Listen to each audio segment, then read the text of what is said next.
Welcome to Marc My Words, a show that searches for the fork in the road in life, the place where the turning point in the journey of entrepreneurship and life can be found. Let's meet each other at the crossroads on Marc My Words.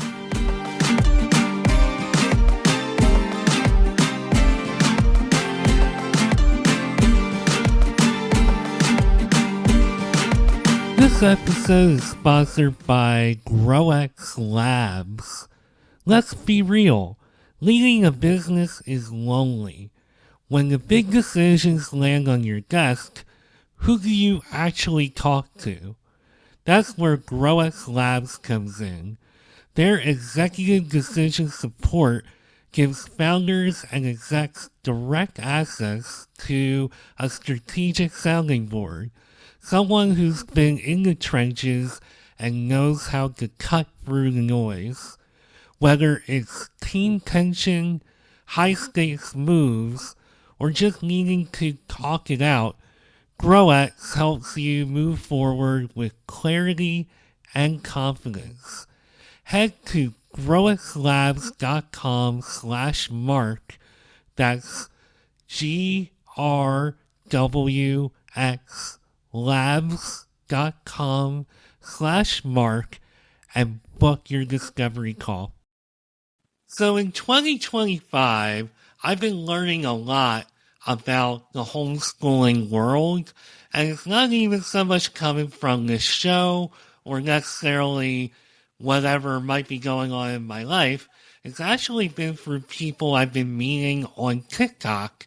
I have met a lot of women especially who are, homeschooling and teaching their kids from home, I guess homeschooling makes that clear. But when I saw the message coming to my inbox where Moira Mills talks about unschooling and road schooling and her life as somebody who never went to school, which I think there's a part of me who wishes and envies Moira's life. But, I find this whole concept and everything that Moira does very interesting. And I feel like she really captures what I feel is the spirit, or maybe one of the many spirits of entrepreneurship, just the whole idea of being resourceful and living a life for you. And I know that I have felt that connection with every guest that I've had on this show, and I have no doubt already that Moira and I have that bond between us here. Moira is the founder and a branding specialist, if not the branding specialist. Oh my gosh, I'm botching this up. So this is the first episode I've done in a while, and it's the first one I'm doing at the new house. Yes, I have moved again. So I'm going to try to reintroduce Moira here. She is founder and branding strategist at SoulPath Branding. Welcome to Marc My Words, Moira. How you doing today? I'm doing great. It's so good to be here. It's great to have you. And again, I feel that you really just, your life and what you try to do for entrepreneurs, for parents, I feel like it really captures the spirit of entrepreneurship. So I'm really excited to have you here.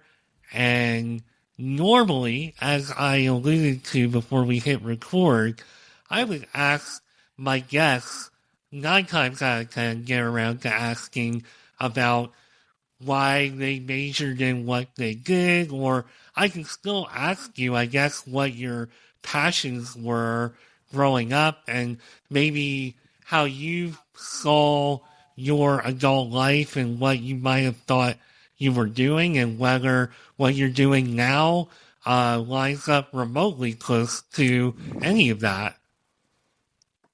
Well, so when I was a young teenager, like preteen, I thought I was going to be a veterinarian. That was like what I thought I was going to be. I loved animals. I loved raising animals, everything about animals, like farm animals. I was not interested in working with dogs and cats. I wanted to work with like cattle and sheep.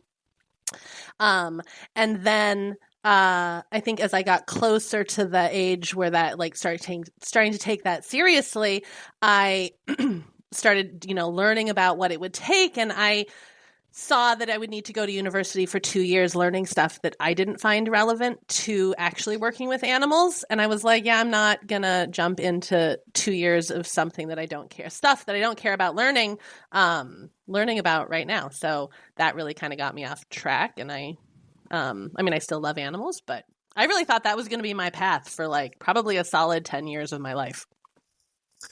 So or at least I know a little bit about you just from doing all the research and stuff, but it would be interesting to know because you didn't just come into the world with this attitude and perspective. It was something that, your parents decided not to put you through regular school. And not only that, but you're growing up unschooled on a homestead in Alaska. Pretty unique life, which is why I love doing this show. Maybe shed some light on what your parents might have been thinking, or if you know what they were thinking, that's even better. But yeah, just talk a little bit about all that. Yeah. Okay. So when I was, I guess, 4, I guess that's when like kindergarten or preschool starts. My mom was interested in doing that with me, but in the little town that we lived in, that wasn't offered. So she started doing stuff with me. I don't remember, obviously, I don't really remember the kind of stuff that we did, but it was a lot of stuff outside. Like I remember having a bug collection, and being out in the garden with her. So she did stuff with me, and I think that started opening her eyes to the idea of homeschooling in general. My sister was in public school. She was 5 years older, so she would have been, I think she would have been in 3rd grade when this happened. And then she saw that I got to stay home and thought it was kind of unfair. She had to go to school and I got to stay home. So then she came home the year after that. And then our path kind of, shifted over the years. But that was really, I think, what inspired us to start on the path. Interesting. And just the idea of talking about a curriculum. So I wound up going through the school system, but because I was born with particular obstacles like cleft palate and lip, for one thing, among other things, my mom would actually go to the store, like one of those teacher stores, and would buy like the grammar and phonics books and all that stuff because she wanted to make sure that if people had doubts about me, that I, could overcome that with all of the teaching that she did. Yep.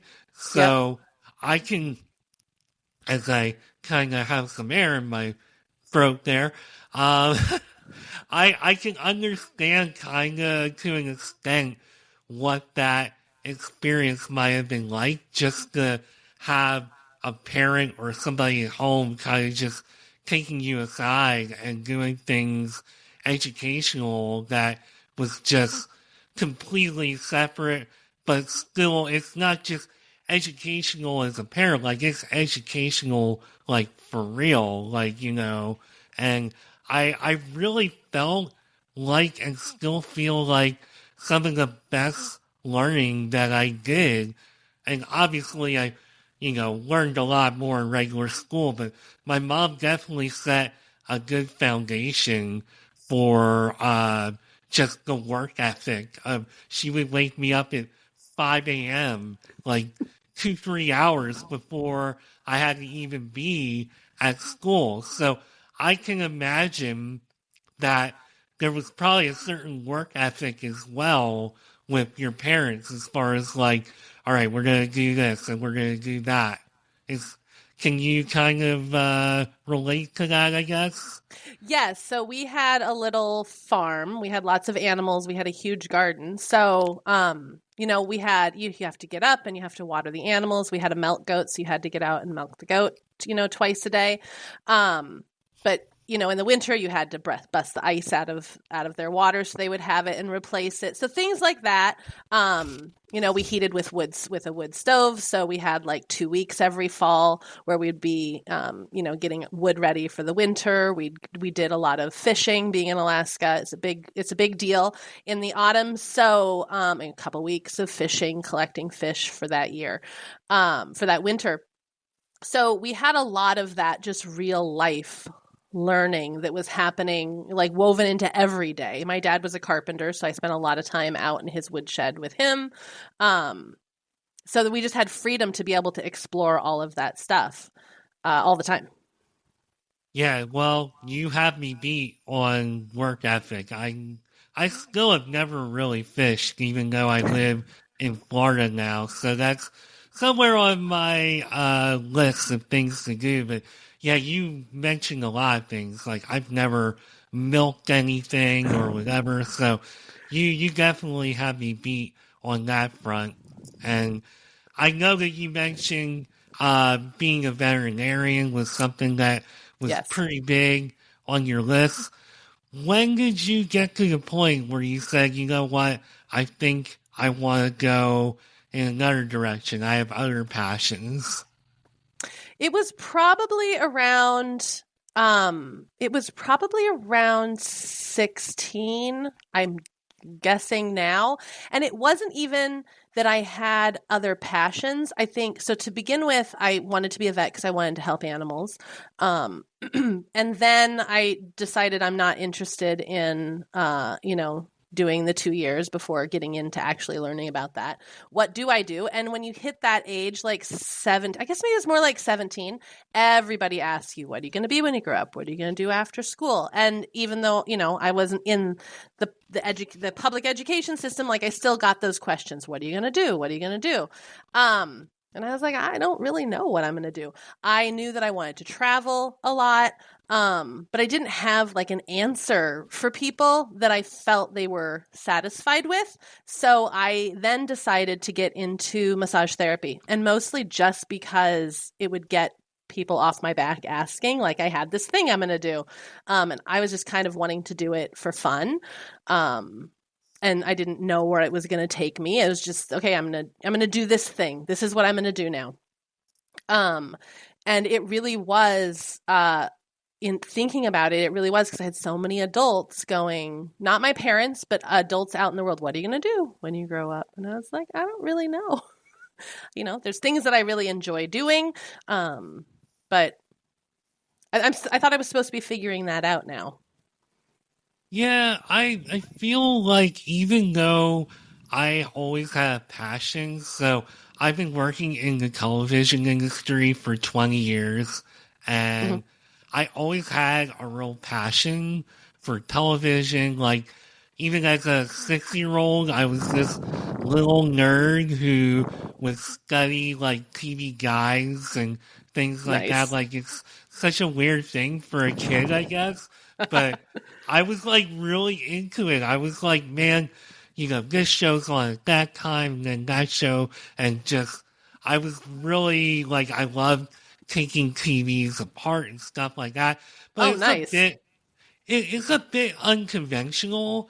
And I know whenever I talk to my parents about doing, working in television, my dad would say things like, well, I don't have any connections. It's like, I'm not looking to be like, Brad Pitt or anything here. Right. I'm not looking to be a superstar. I'm just want to work in the field and work like technically. So there was a lot that people didn't understand. And then it's like, there's so many things going on when you're in your teens and your Yes. 20s. It's like a lot of people don't really know themselves. Like, I at least feel, knock on wood, and could get into a lot of trouble saying this, but I feel like I know myself, like, pretty well. in my mid to late 40s as Yep. opposed to teens and 20s. And it takes time to really, Yeah. like, truly get to that point.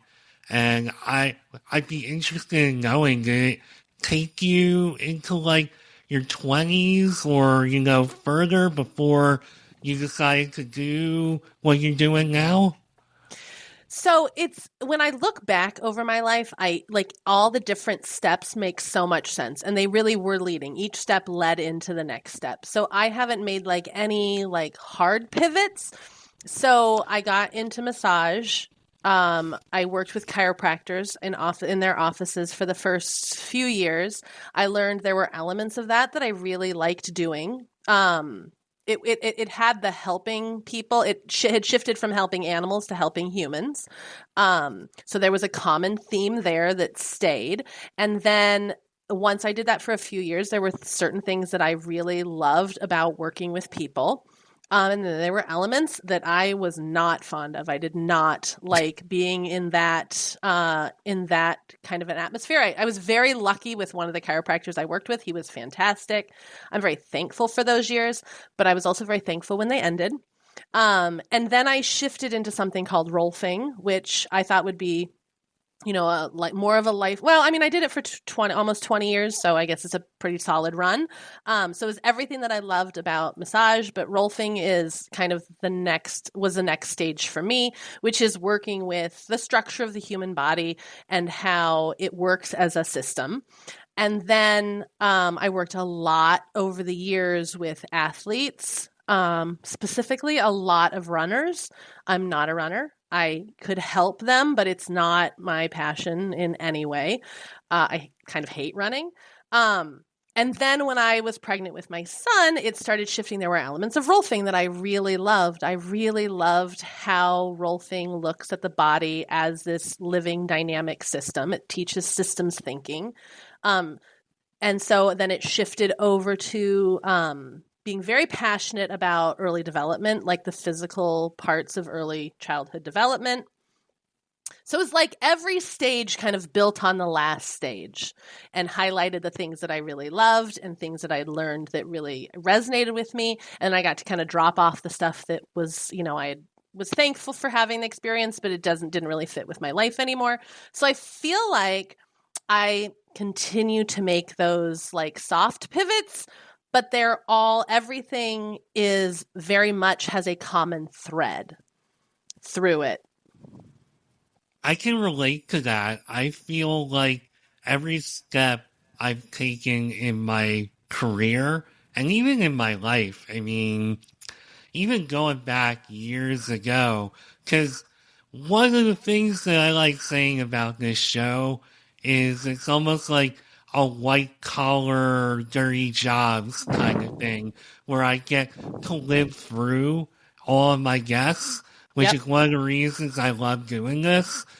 But I also did a lot of different jobs growing up, Mm-hmm. and I was getting like discouraged with all of the television stuff, and I kept getting told that I needed to get a business degree. I needed to do this, that, and the other thing, which was just messing with my head more than anything Yep. at a time when you don't really need that.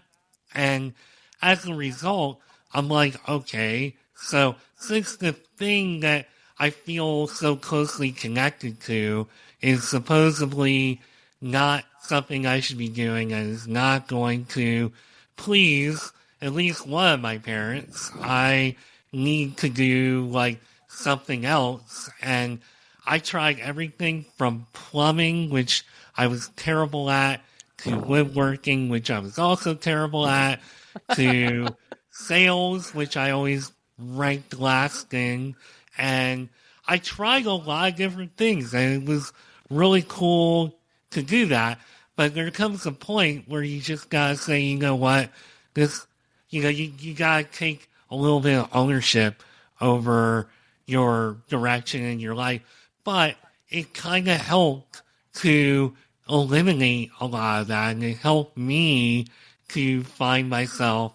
And then when I got into this field, all the steps that I took, like if I hadn't been a manager at the job that I had for 10 years, I don't know if I'd be doing this now because I went from that to freelancing and doing more operational work, which is cool. But when you go from being a manager back to doing the tasks, like the actual operational tasks, it's like, okay, I feel unfulfilled. Right. So if I would have stayed and kept climbing up the corporate ladder, I might not be sitting here talking to you. I would be fulfilled probably in a lot of boring meetings and dealing with completely different things in life. Right. And that actually helped me to kind of like that whole period, well, basically between the end of that job and coming into like 2020, just stopping at that, all that stuff I did in between to build myself up, build my confidence, it basically, long story short, those steps are really important. And whether you have a kind of a disjointed path like mine or yours that is, at least to me seems a little more linear than nonlinear, like it all kind of like makes sense in the end. Yes. Long story short. Yes, I totally agree. And they feel like you could have 10 people line up and they're going to have 10 different kind of variations of that. Or they can. Yeah. No, I mean, we all have a different path. And that's one of the things I love about meeting all the people that I've met. It's so cool to hear all the different paths and all the different ways that everybody becomes an entrepreneur. And I guess we can lead into basically how did you get to the point where you decided to become an entrepreneur. And it kind of sounds to me like something clicked where you took your experience and really amped it up a few notches with everything you've been trying to do since. So I remember so distinctly being in my very first job. It was this little gas station / bakery / coffee shop / in my little tiny hometown in Alaska. And I had this moment where I had a manager, I think I was like 16. I had a manager say, somebody didn't show up for work, and the manager said, you need to stay here and do the job because they're not showing up. And I remember being like, I have this other big project that I was working on. I was very excited about. And she was like, you're an adult now and you need to like evaluate these things as an adult. And now you're like basically working and this needs to take precedence over anything else that you have in your life. And I remember thinking, nope, this is not what I want for my life.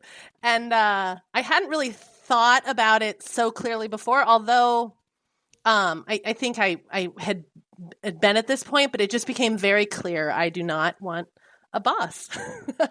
Like I want to be control. I want to maintain being in control of what I do and when I do. And of course, like that still means there's a lot of responsibility and a lot of things to be done. But like, I want to be telling myself that these are things to be done. I don't want it dictated from the outside, especially like these things that I have zero passion for, bringing into the world. So that was just this very clear moment of, nope, I will never do this. And I had a couple little jobs, kind of in those like 17, 18 years. But it was very clear, like it was just like means to an end a little bit, and it was fine. But it was always very clear to me that it was very short-lived and I had this other objective that I was working toward.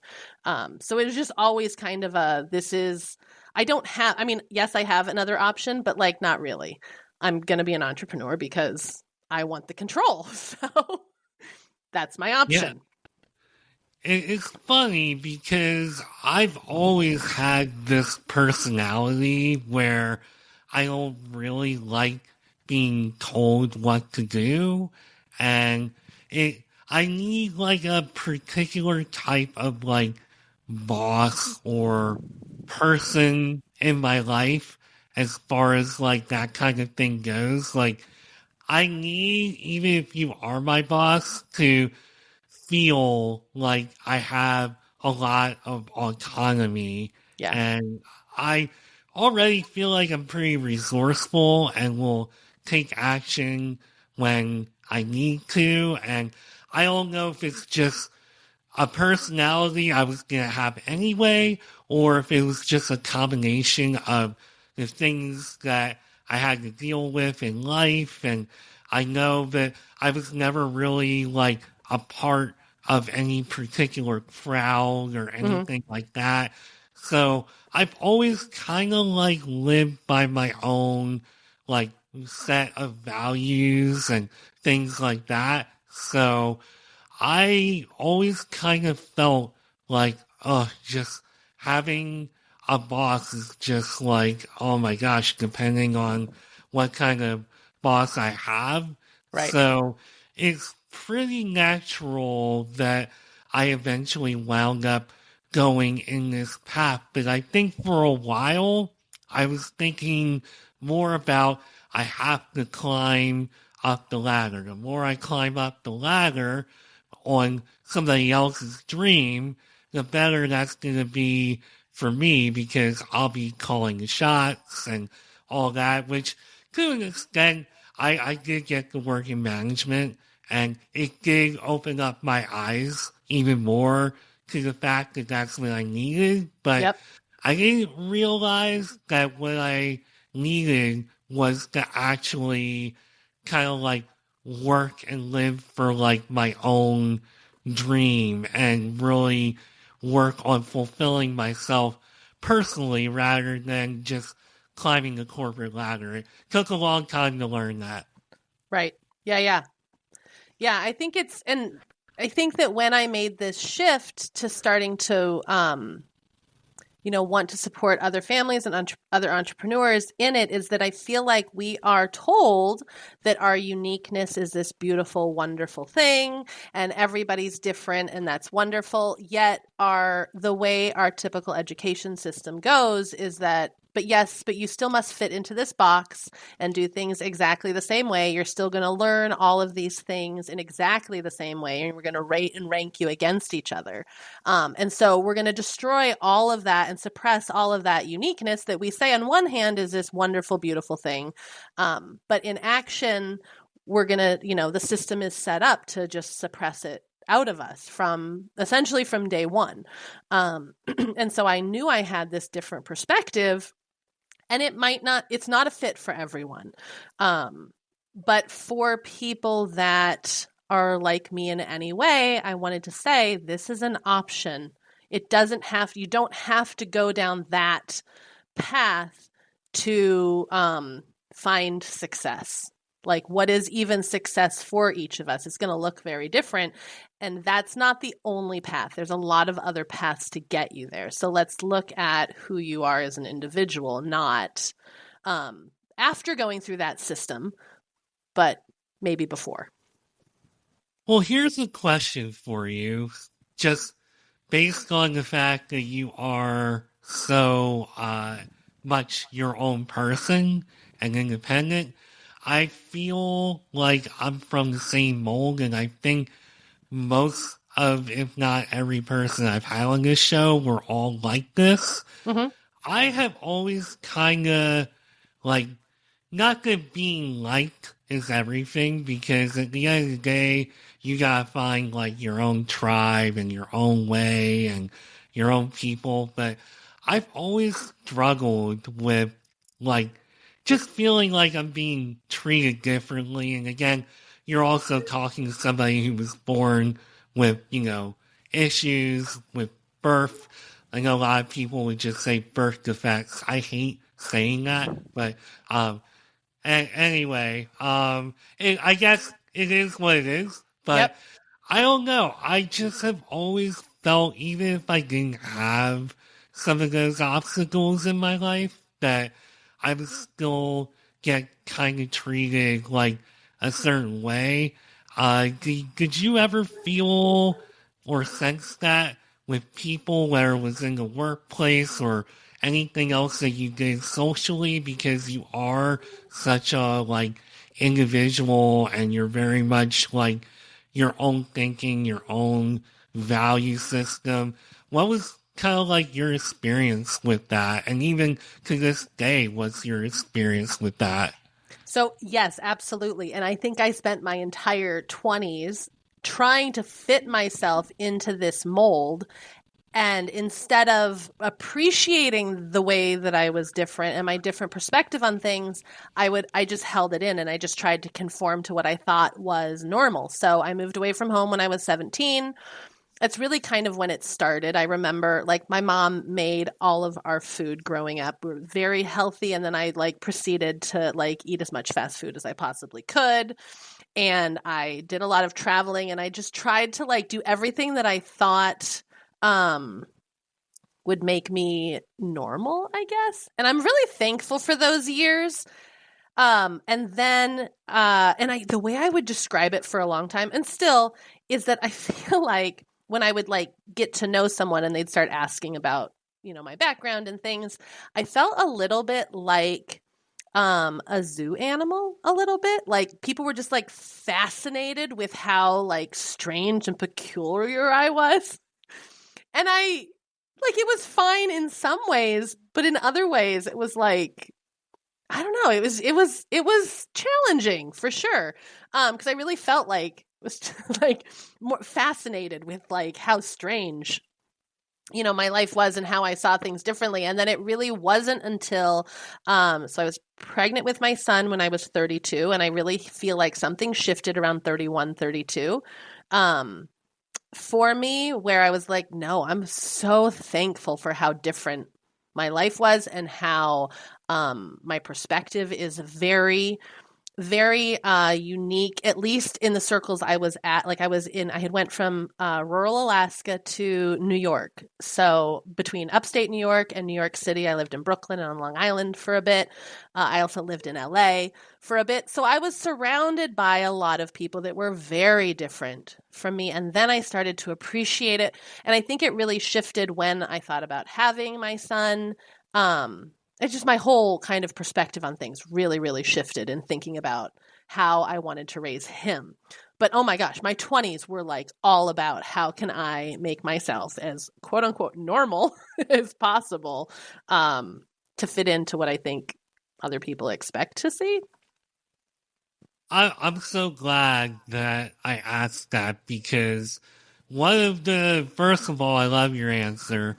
And the conclusion that I've made on my own life is, yeah, people may or may not see or hear the things that make me different, but I think at the end of the day, if I'm being treated differently or perceived as being odd or whatever, it probably can just be chalked up to the fact that I've never really felt all that much like I've fit in anywhere and have just done my own thing. Like, I Yep. know in high school, coming into high school, we're talking about, you know, early mid 90s where, I'm huge on music. Usually I have, records up. As I said, I just moved and you're the inaugural episode here. I'm not totally ramped up,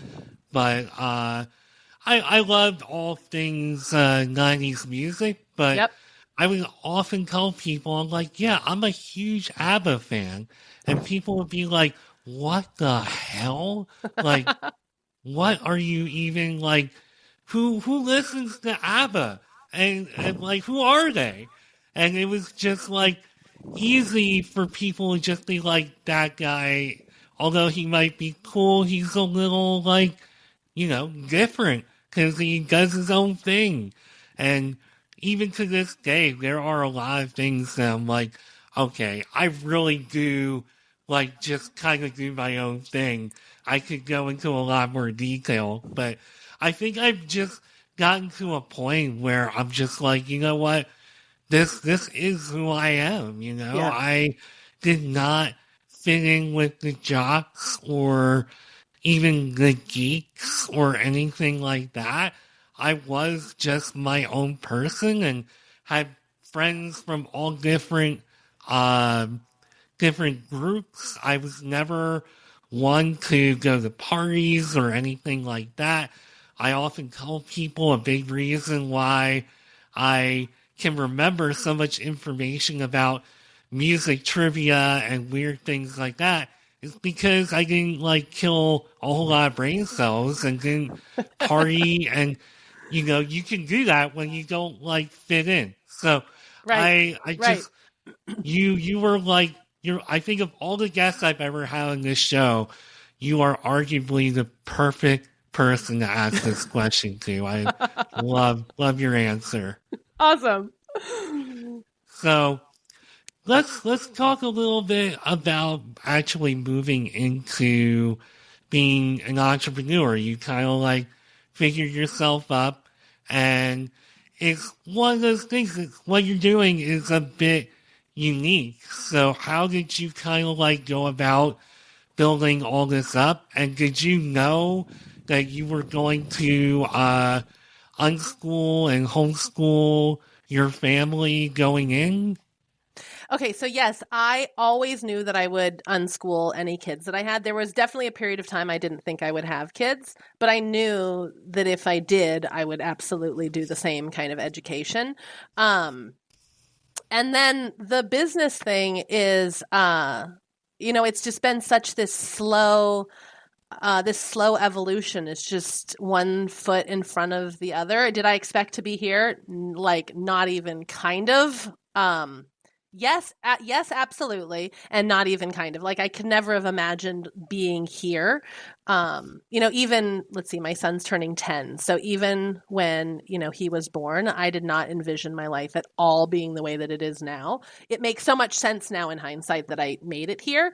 So I really have tried to live by trusting the unfolding of the process and not that I don't have my control stuff where I want to like angle it a certain direction, but trying to not over control it and allow what's meant to play out. I totally believe that we are here for a reason on this planet, in this body, at this time. And so it's not necessarily a logical thing that I can like figure out in my head. So I want to trust the process and, be open to the people that I meet and the situations that I experience shifting that and not trying to over control it. And I wanted to offer that kind of an upbringing to my kids too. And when you say everything happens for a reason and, just the way you put it, as I've gotten older, I've been thinking a lot more about that kind of stuff, and I'll try not to take this in a paranormal direction here, but I definitely just sometimes have the thought of just, life coming to an end in this world and your spirit just speed of light, woof, to like wherever, and just, I listen to a lot of those NDE, the near-death stories, like on YouTube. I've found a lot of those. I've had one or two guests on this show talk about that kind of stuff, and we're not going to take it in that direction, I promise. But just, I don't know. I think a lot about that kind of stuff, and just, I don't even know where I'm going with that really, but I really just thought the way you put that is interesting, and just, I wish more people, while we all have our own beliefs and perspectives on things, I do wish that more people would kind of at least think in terms of that, we're here for a reason and to take advantage of that and to just be their own individual listen to their own intuition, which I feel for people like you and I both has really helped us to bring more like happiness to ourselves and our core, and not to get all fancy dancy with hoity toity or however you want to put it with the language with all that. But yeah, I don't know. I just felt that that was worth saying because I totally agree with you. Well, I think it is an important thing, and people do have all, their own beliefs on the details around it, but I think that that was one of the big shifts for me in having my son is even just thinking outside of my own life. Like, what kind of a world are we passing on to the next generation? What's my responsibility to the next generation? Like, we can complain about how the younger generations are like a hot mess, but I feel like that happens with every generation. Like we all think that the ones that are coming in after us are like a mess. But like, what is my responsibility and how am I, in participating in that process and just thinking like caring on a different level, like what is the world that we're leaving to the next generation, that I didn't really care about that question before having my son. In a certain way, it was like me, like my experience right now. So what's important to me? Like, I want to make money. I want to be able to do this and do that. But like thinking outside of that wasn't on the forefront of my mind as much as after having him and being able to like step back and look at the bigger, like a bigger picture, I think is just, it really changes a lot. Yeah, no, I totally agree with you. I mean, one thing though that I do want to get into before we run out of too much time, we're not really running out yet, but we're getting there. I know human design is really important to you. It's like one of the Yes. foundations of what you do. And I'm not going to sit here and pretend to really like know a whole lot about that. So I think I have a sense, but I'm going to let you explain how you decided to incorporate that into what you do. Yes. So we can all hear again that we're all unique, we have different paths, but it's really hard to understand what that even means when all we have is our own experience. Like, I have my own experience, but a lot of times when we have kids or business partners or in relationships, they are very different from us. They process information differently. They like see the world differently, and it can be really hard to understand where they're coming from when those differences exist. And it's easy to just project that they're doing things exactly like for the reasons we would be doing them if we did that same stuff. And for me, human design, so it taps into very ancient modalities. It's not quite the right word, but the I Ching, which is like one of the most ancient Chinese texts. You have the Kabbalah, which is the mystic side of Judaism. You have astrology. Specifically, I do a human design that pulls from sidereal astrology, which is what they would use in the like India in the East.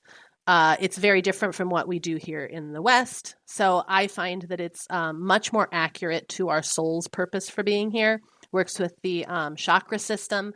So it kind of gives a blueprint based on when we're born.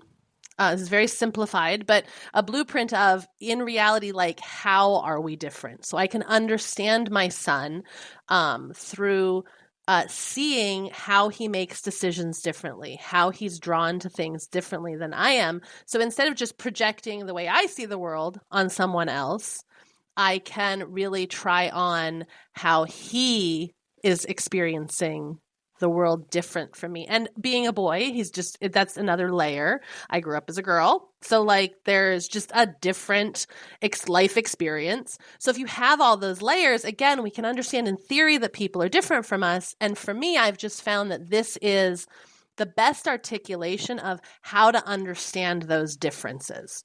And so it has been so transformative for me in having this kind of journey over the last few years. And it really is another example of that pivot where it's everything that I did with Rolfing. I was looking in Rolfing at the structure of the human body and how things related to each other. And human design is like the spiritual, emotional side of that same thing, understanding how we're all these like beautiful, full systems and being able to understand how to interpret kind of what's happening in front of us when we might not have at all the same experience. So there's a lot of tools out there. This is just the one that I have found is the most helpful for me.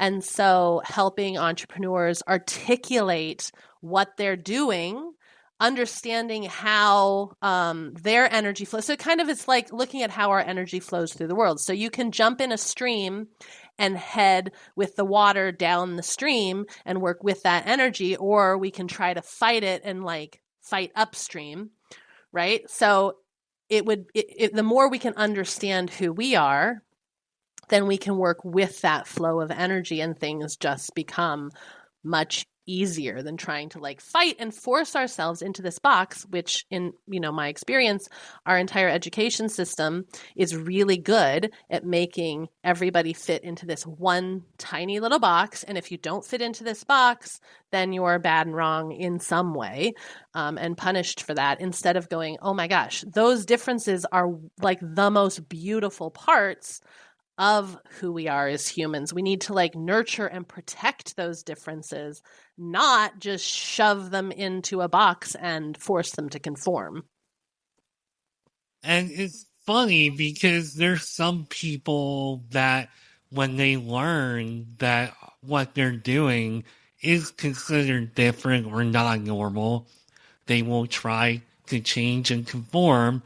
And then you have people like us who decide that, well, or at least I'll speak for myself, I felt like I didn't fit in so much of the time that I'm just like, well, I'm just going to do what I want to do anyway because it just doesn't really matter. It just kind of always felt like no matter what I would try to do, I could just never really conform. So, you just ultimately decide to not conform. And, Right. Yeah. Right. And so being able to create a space where that can be understood and we can connect, because we need as humans to connect with other humans. And I do think like I have that experience. I kind of pull back and just exist in my little world and not be as open because I, spent those years trying to like fit myself into that box and being like, this is so not me. And so being able to allow myself to really embrace what makes me uniquely me then helps me also see that in other people so much easier. It's like I like the analogy of when you're on the plane, like you put your own oxygen on before you try to save anyone else around you. So the more that we can really embrace that, not just like resign myself to the fact that I'm, not going to be understood, but really embrace how beautifully unique we each individually are, then you can start seeing it in other people. And those are the kind of connections that I want to make with anybody that that passes through my life for any amount of time. So do you ever meet any entrepreneurs? And this is keeping in mind at least my experience. I don't feel like I've met one person, especially doing this show, where I felt like, oh man, they don't seem to really like know who they are. Do you ever meet anybody that way? You're shaking your head yes. You mean like an entrepreneur that doesn't? Yeah, just somebody who they're trying to do a business and they have some kind of a game plan, but when they come to you, you find that like, wow, they actually need some help getting more in touch with, these sides of themselves. So I think that a lot of times we know deep down what resonates with us and what we're meant to be doing, but that conditioning from the world saying, so a lot of times I'll be working with And so I work with both entrepreneurs and families. And a lot of times it's like they're exhausted because they're trying to like maybe do this marketing technique that they were told if they just did this, then you're going to get, the success that you're looking for. And it's some kind of recipe that, supposedly everyone, if you just follow these 21 easy steps, you'll make $1 million in 3 weeks things. Like they know deep down that's like not what they're meant to be doing, but the world is saying like, just follow this recipe, do this thing that everybody else does, and you're going to be fine. And so it's more allowing, like creating a space to allow them to remember that actually that they already know who they are on a certain level, and to allow that to shine and to let that other garbage just drop away, the shoulds that the world has put on us. And I see it a lot with homeschool families where they want to leave the current system and they want to do something differently, but then they feel like they have to bring the whole structure of the public school into their home. So they're challenged by like trying to do the textbooks, do the standardized testing, like set up the kitchen like a classroom, do all of the things that system has trained us it needs to look like for learning to happen, instead of just being able to let that stuff, detox that stuff and all of those kind of worldly shoulds out to reconnect with what we already know. Because I think our bodies carry an amazing intelligence, but we've been trained basically since birth to disregard that intelligence in lieu of what someone has told us is more important. Yeah, I totally agree. And I think we all have like our own nature in some ways. And sometimes it's just better to listen to what our own personal like nature is rather than going against it. And I totally agree that, at least for me, I feel like that has benefited me more than hindered me, even though it's certainly a struggle as far as like fitting in sometimes and all that kind of stuff, maybe being understood. But I think in the long run, especially as you get older, it becomes more clear. And I know that doing this show, especially when you're talking about like blending your story and your brand and, trying to put that all together. I know for you, I'm guessing it was probably a little more seamless, but even for me, it was like, okay, so I want to talk about my story, but I also want to talk to entrepreneurs about their journey. How do you do that? And I think it took a few years, at least in my personal opinion, to really find my way with it. But I think ultimately, the thing that I gravitated towards was just kind of just figuring out how to like be myself. Almost like everybody says, how do you get somebody to like you? Be yourself. Well, that's not very helpful. But in the long run, that's kind of like almost what you do learn is just be yourself. Well, and that's where I think my experience of human design was so helpful because it gives a blueprint. So, like, my son and I make different decisions a little differently. The way I'm designed, and this is so true about how I've always made decisions, is if I'm presented with an option, I know instantly, my body tells me, like, yes, this is like super interesting to me. I want to pursue this on some level, or no. And anytime that I have felt that no, and then I've pushed myself to still try to do it because it made logical sense, I have regretted it.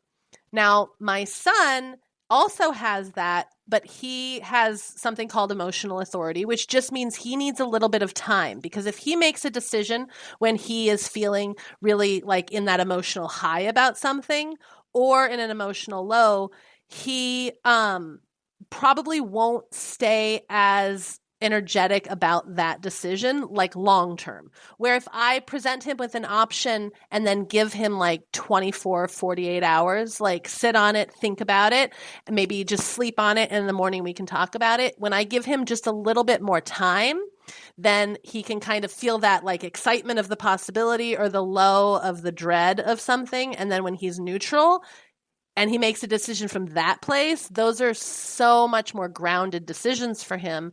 And there's a lot less, there's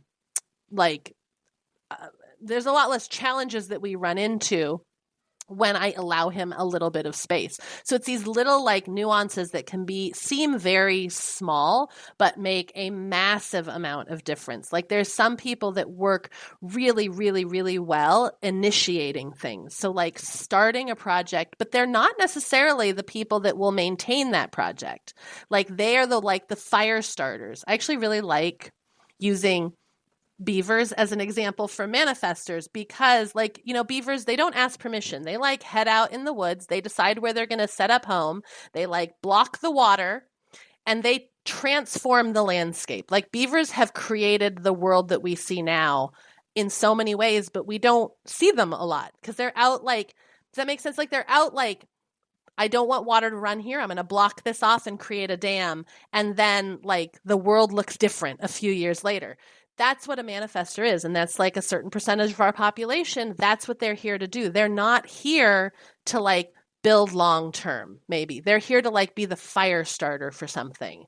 And then other people can come in and build that. So to understand how these little differences can manifest in our lives can be so incredible, where we're not wasting time doing stuff we're really not here to be doing, and we can be able to focus on the thing that really lights us up, and it really brings forth our whole purpose for being here. Well, I'm going to try to use all of that to the best of my ability to segue, because I know that we are running out of time here. I could sit here and talk for another hour.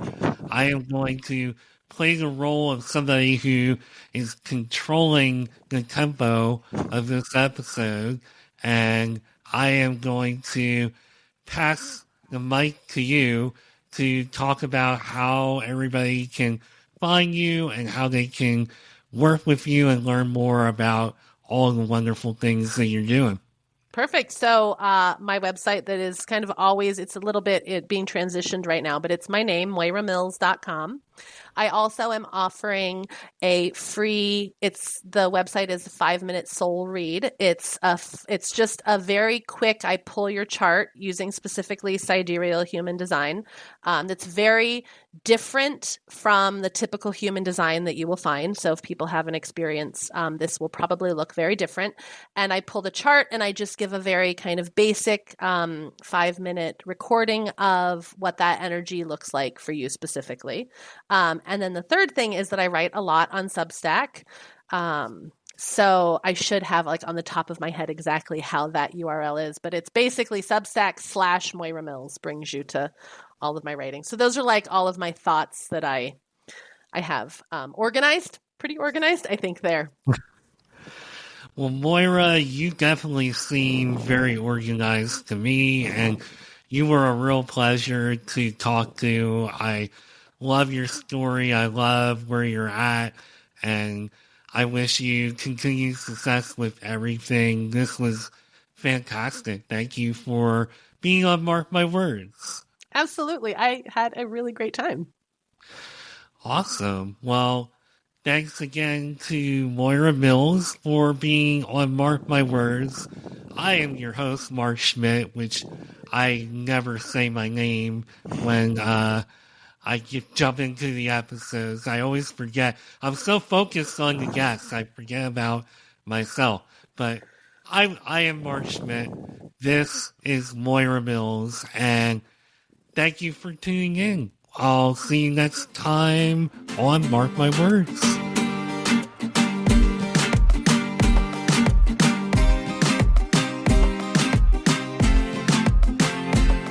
Thank you for taking time out of your busy day to go on a journey with me into entrepreneurship and life on Marc My Words. If you would like to learn more about me and the show, you can find me on LinkedIn at Mark Schmidt or connect with me on Instagram at Nimrod79. Video episodes of Marc My Words, as well as other content, can also be found on the Marc My Words YouTube page. Entrepreneurship can be quite the roller coaster ride. It can be a bit isolating and intimidating, but it doesn't have to be that way. Let's meet here next time at the crossroads on another episode of Marc My Words.